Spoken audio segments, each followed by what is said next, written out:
Batting power play শেষ ওভারে blessing মুজারাবানির এক ওভারে হাঁকালেন ২-৬, সাথে ১-৪। অভিষিক্ত তানজিদ হাসান তামিম যেন দেখালেন তিনি আছেন ফর্মের তুঙ্গে, যার ব্যাটে এতটুকু নার্ভাসনেস দেখা যায় নাই। দুইবার বৃষ্টিও যেন তার ব্যাটে রান থামাতে পারেনি। নিজের অভিষেক ম্যাচেই ৩৬ বলে 50 পূর্ণ করেন, আর সেই সাথে দ্বিতীয় বাংলাদেশি হিসেবে জুনায়েদ সিদ্দিকীর পর এই কীর্তি করেন। ব্যাটারের জন্য বড় স্কোর করতে অনেক সময় ভাগ্যের সহায়তা লাগে। তামিমও 50-র আগে দুইবার জীবন পেয়ে দায়িত্বশীল ইনিংস খেলেছেন।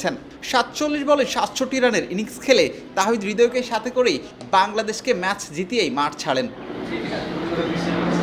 ব্যাটারদের কাজটা সহজ হয় মূলত টাইগার বোলারদের কল্যাণে, বিশেষ করে বললে সাইফুদ্দিন, তাসকিন আর শেখ মাহিদি। ফিরে আসার গল্প এর চেয়ে আর কি সুন্দর হতে পারে। বলছি মোহাম্মদ সাইফুদ্দিনের কথা।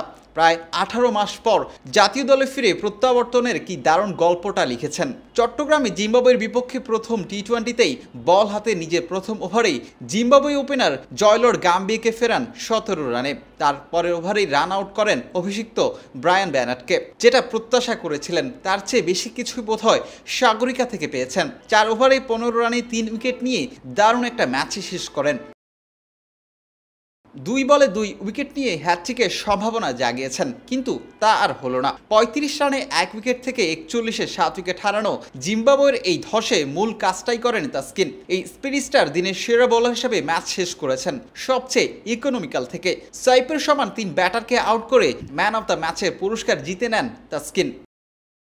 স্পিনার শেখ মাহিদি বরাবরের মতোই স্পেশাল। দ্বিতীয় ওভারে অভিজ্ঞ বাঁহাতি ব্যাটার ক্রেগ আরভিনকে বোল্ড করে বাংলাদেশের বোলিং ইনিংসের শুভ সূচনা করেন। দিন শেষে ব্যাটার আর বোলারদের কল্যাণে বাংলাদেশ সিরিজে 1-0-তে এগিয়ে যায়।